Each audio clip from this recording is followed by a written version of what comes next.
નમસ્કાર, તમે સાંભળી રહ્યા છો રેડિયો મની 9 પર સમાચારોનું લંચ બોક્સ। ચારધામ યાત્રા માટે IRCTCનું શું છે પેકેજ? મ્યુચ્યુઅલ ફંડમાં મહિલા રોકાણકારોનો હિસ્સો કેટલો વધ્યો? આ ઉપરાંત પણ બિઝનેસ અને ફાઇનાન્સ સાથે જોડાયેલા ઘણા સમાચારો છે અમારી પાસે, તો ચાલો ખોલીએ સમાચારોનું લંચ બોક્સ।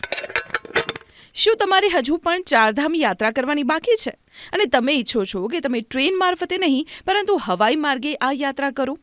તો IRCTC તમારા માટે એક પેકેજ લઈને આવ્યું છે।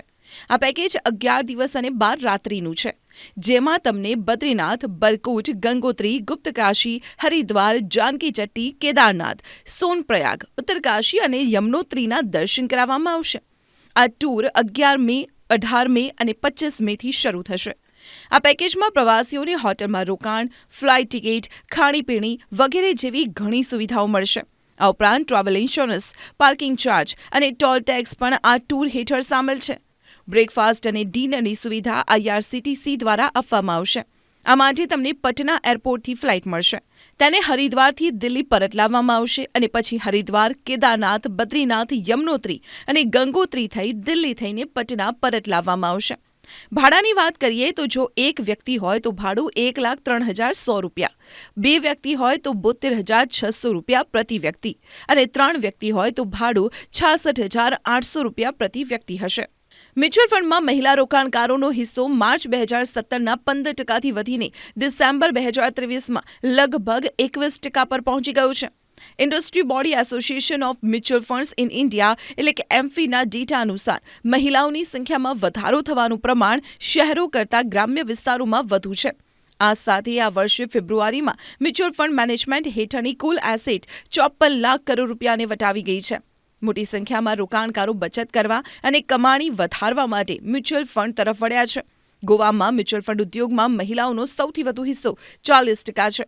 ઉત્તર પૂર્વના રાજ્યો 30% સાથે બીજા સ્થાને છે। આ ઉપરાંત મહિલા મ્યુચ્યુઅલ ફંડ વિતરકોની સંખ્યામાં પણ વધારો થયો છે। ડિસેમ્બર 2023 સુધીમાં તેમની સંખ્યા 42,000ના સ્તરે પહોંચી ગઈ છે। કેન્દ્રીય અર્ધલશ્કરી દળોના 11 લાખ જવાનો માટે રાહતના સમાચાર છે। ગૃહ મંત્રાલયે કહ્યું છે કે CAPF કેન્ટીન એટલે કે કેન્દ્રીય પોલીસ કલ્યાણ ભંડાર પર ઉપલબ્ધ ઉત્પાદનો પર GSTમાં 50% મુક્તિ આપવામાં આવશે। સેન્ટ્રલ પોલીસ કલ્યાણ ભંડારમાંથી સામાનની ખરીદી પર GSTમાં 50%ની રાહત 1 એપ્રિલ 2024થી લાગુ થશે। આ રાહત બજેટ દ્વારા ચૂકવવાપાત્ર થશે। Confederation of x paramilitary forces શહીદ વેલફેર એસોસિએશન લાંબા સમયથી આ છૂટછાટ માટે માંગ કરી રહ્યું હતું। બજેટ સત્ર પહેલા એસોસિએશને કેન્દ્રીય નાણાપ્રધાન નિર્મલા સીતારમણને વચગાળાના બજેટમાં CAPF કેન્ટીન ઉત્પાદનો પર 50% GST મુક્તિની જાહેરાત કરવા વિનંતી પણ કરી હતી। બિટકોઇન પહેલીવાર 11મી માર્ચ એટલે કે સોમવારના રોજ $71,000ની સપાટીને વટાવી ગયું। સ્પોટ બિટકોઇન એક્સચેન્જ ટ્રેડેડ ફંડને 2 મહિના પહેલા 11મી જાન્યુઆરીએ યુએસમાં મંજૂરી આપવામાં આવી હતી। ત્યારથી તેમાં સતત વધારો જોવા મળ્યો હતો, ત્યારે બિટકોઇનની કિંમત $46,000ની આસપાસ હતી। એટલે કે ત્યારથી લઈને અત્યાર સુધીમાં બિટકોઇનની કિંમતમાં 54%નો વધારો થયો છે। બિટકોઇનના ઉછાળાની અસર સમગ્ર ક્રિપ્ટો માર્કેટ પર દેખાઈ રહી છે। બીજા નંબરની સૌથી મોટી ક્રિપ્ટો ઇથેરિયમ પણ $4,000ને પાર થઈ ગઈ છે। બિટકોઇન અને ઇથેરિયમ બંને બ્લોકચેન ટેકનોલોજીનો ઉપયોગ કરે છે। વિશ્વની પ્રથમ ક્રિપ્ટો બિટકોઇન છે। વડાપ્રધાન નરેન્દ્ર મોદીએ મંગળવાર 12 માર્ચે 10 નવી વંદે ભારત ટ્રેનોને લીલી ઝંડી બતાવી। હવે વંદે ભારતની કુલ સંખ્યા 50ને વટાવી ગઈ છે। મુંબઈ, અમદાવાદ, વિશાખાપટ્ટનમ, સિકંદરાબાદ, મૈસૂર, ચેન્નઈ, પટના, લખનઉ, ન્યૂ જલપાઈગુડી, પટના, પુરી, વિશાખાપટ્ટનમ, લખનઉ, દહેરાદૂન, કલાબુર્ગી, બેંગલુરુ, રાંચી, વારાણસી, ખજુરાહો, દિલ્હી આ 10 રૂટોને PM મોદીએ લીલી ઝંડી બતાવી। આ સાથે અમદાવાદ, જામનગર વંદે ભારતે દ્વારકા સુધી લંબાવવામાં આવી છે। અજમેર, દિલ્હી સરાય રોહિલા વંદે ભારતનું ચંદીગઢ સુધી વિસ્તરણ કરવામાં આવ્યું છે।